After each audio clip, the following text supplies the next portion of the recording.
Welcome to Everything's Not Black and White, a podcast about perspectives with your hosts, Lala and Brian. Welcome to our very first episode of our new podcast.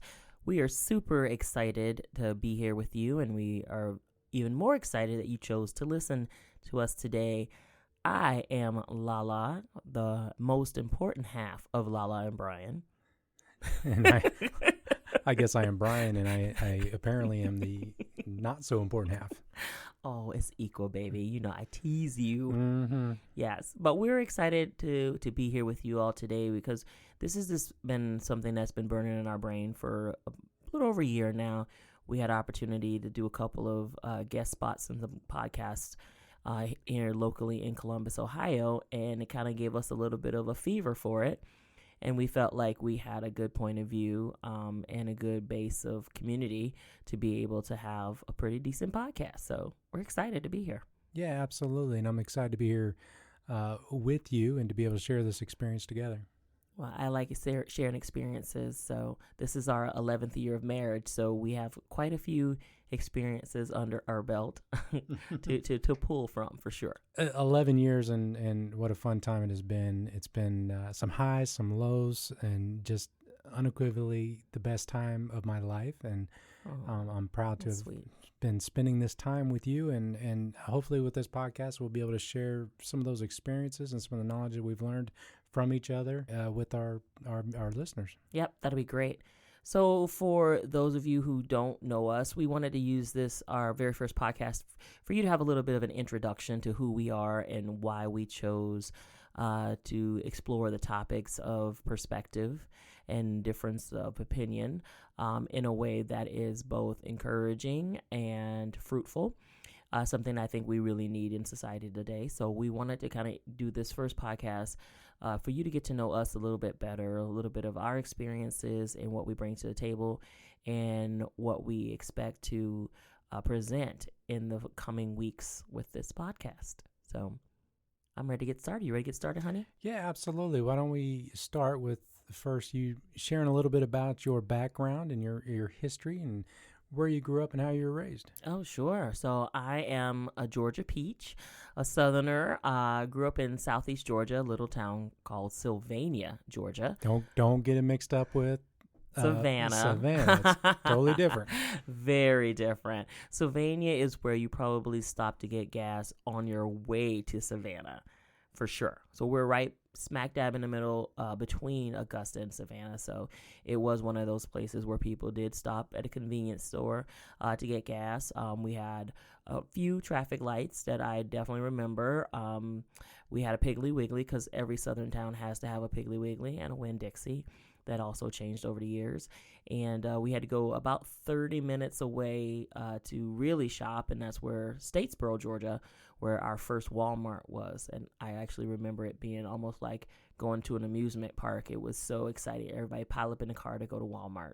So that's how boring the town. I know that's saying a lot for us, but you know, I was very fortunate when I grew up. I was raised by both my mother and my grandmother. Unfortunately, my father was not in the picture. My mom and dad divorced when I was 2, and we didn't have the opportunity to have him in the house with us or his engagement. So it was a different way to grow up, but I'm very grateful for how I grew up, for sure. Why don't you share a little bit about how you grew up? I knew you grew up in a house and you had a working mother because the father obviously wasn't in the picture. Mm-hmm.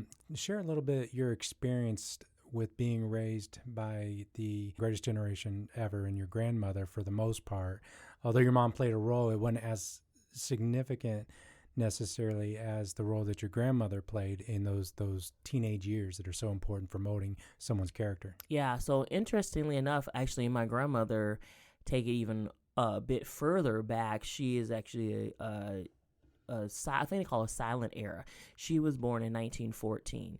So she has a generation of kids between where my mom is and her early set of kids.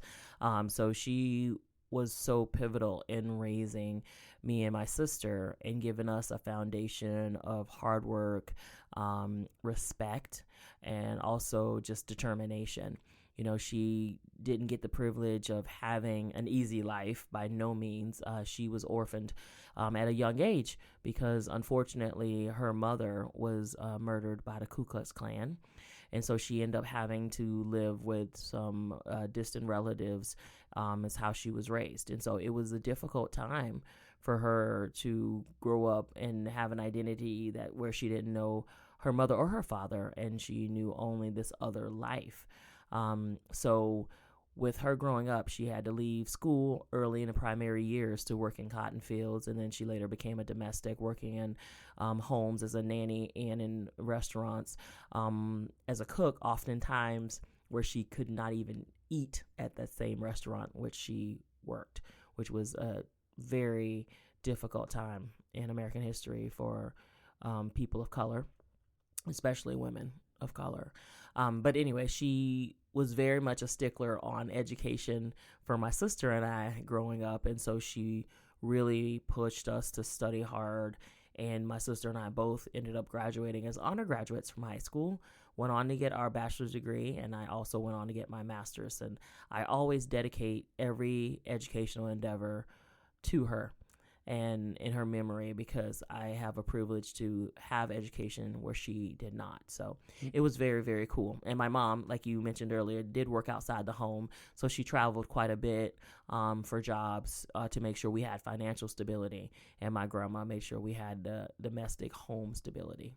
Yeah, it's an amazing sacrifice that your mom made. Now, did your mom go to college as well? Yes, actually, my mom was the very first person in our family to go to college. And interestingly enough, when she graduated from high school, that was the last year of segregated high schools in my town. So the very next year they integrated.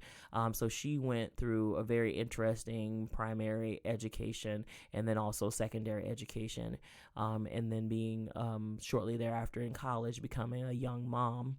And learning all the nuances of how to be a college student, a mother, and then a single mother.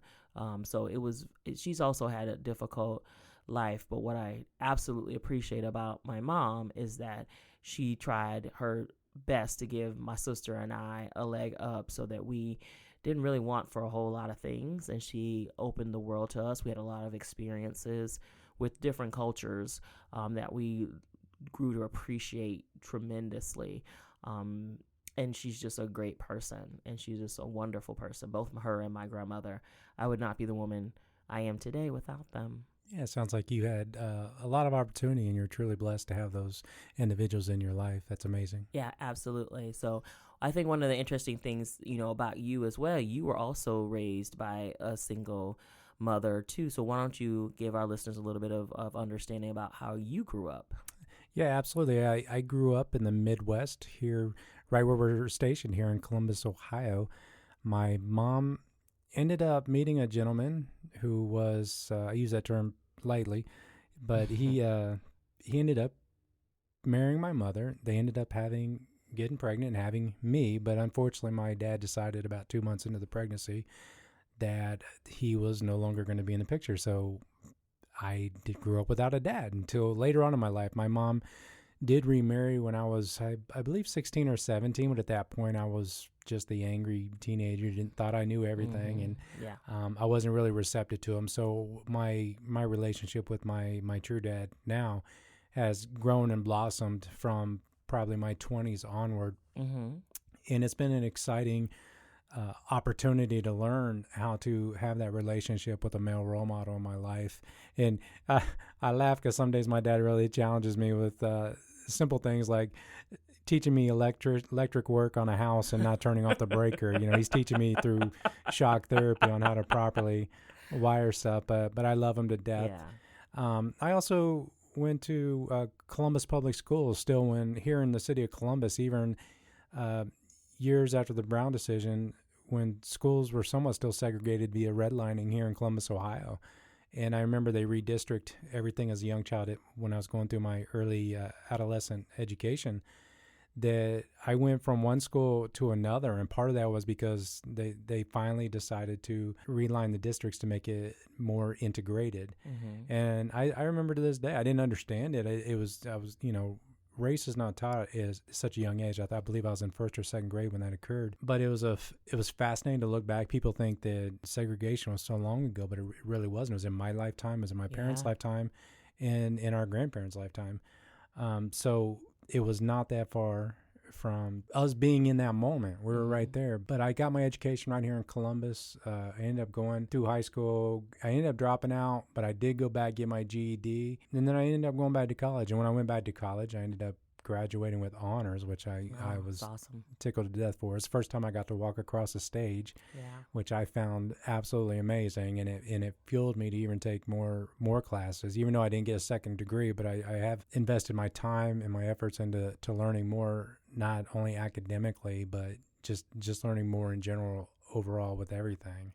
Yeah, and I as from a perspective of the family, we were all super proud of you and excited to share in that moment with you. And I mean, do you feel like you have any regrets with waiting to go back to school, or do you feel like, it's a moment that you could share with people that, it's never too late to take that step forward? Yeah, I don't really have a lot of regrets. I think the only regret I would say is the financial loss that I probably took for not getting my education. But as a young person, and I don't know why, but it seems like it takes longer for boys and young men to mature. And I found I had to get to a place where I wanted to get an education and get my degree. And I wasn't there until I was in my mid-30s. And once I was in that place, I excelled, and I thoroughly enjoyed my time there. So I don't think I have too many regrets, because I don't think if I were to try to go back to school at a younger age, I would end up dropping out, and it probably would have set me back even further than if I would not have went at all. Yeah, I definitely agree with you. You make a lot more thorough and thought out decisions when you have time to really step back from it. Oh, thank you. So that's really very cool. Are you saying I don't rush to a decision? Nope. You do not rush. Rush is not a word I would use for you. So I think for our listeners, knowing a little bit about our backgrounds and hearing that, I'm sure they're interested in, well, how did you two meet? Because that sounds like it's interesting. So do you want to give a little heads up about how we met each other? Well, it started with me gaining employment with a local office supply company, and I became a delivery driver, over almost 2 decades ago. And just over the years, I jumped from route to route because I always wanted to challenge myself, meet new people, learn new areas. And then finally, one day, my route landed basically at Lala's desk. Yes, I was working for a Fortune 15 company here in Columbus, Ohio, and I was at the time a training coordinator, and so we ordered a ton of supplies. We had one office supplier that we learned literally a week before that we were switching to another, and I didn't exactly jump for joy about that. I'd made good friends with the person who was the delivery driver at the time, and I thought in my head that he was going to be losing his job, and I knew he had a family and things to take care of, so that bothered me a bit. But then, of course, our person working on our dock brought Brian around to meet everyone and said, "Hey, this is Brian, your new delivery guy." And when I saw him, I was struck by, first of all, how incredibly handsome he was, these stunning blue eyes that hopefully as a listener one day you'll be able to see. But he also had such a wonderful demeanor, and he was very respectful. And I take respect very seriously, especially how I grew up. So it was just something that was very endearing to me about him. But I didn't think anything more than just harmless flirtation. But 12 years later, here we are. We dated for a year and got married a year to the day of our first date, and it was really pretty cool. So it's been an interesting journey. Yeah, and then the time has flown by, like we said earlier in the show, going on 11 years. Yeah. It's been amazing. Yeah, it's been really, really cool. The other thing that Brian and I connected together with being an interracial couple, we were also parents from previous relationships. So we are a blended family. We have a son, Jason, who is 22 years old, and our daughter, Ajulie, who is 18. And both of them are the pride and joy of our worlds. And in future broadcasts, we will talk more about that dynamic of being in that blended family and also the challenges and joys of parenting. So Jason would be my son, and Anjali would be her daughter, which I ended up adopting when she was... I think she was 12. Yes. So I think it was about, a few 6-7 years ago that you adopted her. So... yeah, very proud moment. Yeah, it was a very, very proud moment. So what we really are hoping to accomplish with this podcast is being able to share experiences just like what we've done today about each other, but with you and as a listener. And also we will have special guests that will come in throughout the podcast that will talk about different topics that are pressing to us as far as, social and familial topics that we deal with every day. And we'd love for you to have your mind open and ask curious questions to see a different perspective than one you might already share. Through our marriage being an interracial relationship, it has forced us and challenged us to have those tough conversations that people might not otherwise have, especially on topics of black and white, but on all topics in general. We just typically have a different perspective. You being from the South, me being from the North, black or white, and we want to bring that to the forefront and share those experiences with you and have those conversations. And maybe you're afraid to ask that question because you're afraid of the reaction. Well, we've been there, we've done that, and we've asked those questions to each other. So we want to open a platform to be able to ask those questions not only with each other on this show, but with our guest. Yes, absolutely. And I think that's one of the most, powerful things that happened within our marriage is that we were able to ask deeper, more curious questions about, well, why do you feel that way? And we grew to understand that people can argue facts and figures all day long. You can't argue experiences. Somebody's experience is what they experienced. What you can do is seek to understand and acknowledge their feelings. So we really want a platform where we can have good, rich conversation that's authentic, but also that has civility and compassion and empathy in it. Definitely key. One of the things that we've always learned or have learned over these last 11 years is the experiences that we have each had are completely different. But in every experience there is a relatability to the other's experience, and to find those common grounds and those common points. That's really what we want to get to with this show. So you can see, it's just not left and right and black and white. There's always gray in the middle somewhere. So we also absolutely want to hear from you and your comments, and in the podcast, let us know topics that are important to you that you might want to hear a different perspective on, or if there's something that resonates with you, let us also know that. We're excited to just be two regular people who are just loving people and loving the planet that we live on, and we want to make sure we share more of ourselves and experiences with others. And so that is the platform we choose to stand on, and we are glad you are along for the ride. Please feel free to email us at enbwpodcast@gmail.com, and we'd be happy to look those over and see if we can work those into our show. Yep. Can you repeat that for people, please? enbwpodcast@gmail.com. Awesome. So this was our first episode. We hope you like it. And if you do, we hope you like, share, subscribe, tell all your friends. We plan to release these every other week, so it'll be a bi-weekly podcast. We definitely want to hear from you, your comments.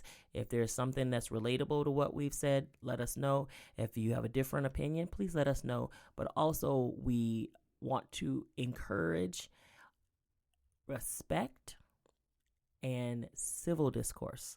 So anything that is different from your opinion, please do so in the comments with respect and dignity. and we will do likewise in return. Absolutely. Well, I have been and continue to be Lala. And I am Brian. And we appreciate you being here. And remember, everything's not black and white, but we are. Nice closing. Did you work on that one? I did. I practiced that. Yeah, about 2 seconds ago? Yeah, thank you so much. Yes. Yeah, we look forward to seeing you all in the next episode, and we'll go on from there. All right. Take care, everyone. All right. Thank you. Bye-bye. Bye. This has been Everything's Not Black and White, a podcast about perspectives with your hosts, Lala and Brian, a production of LBB Edutainment.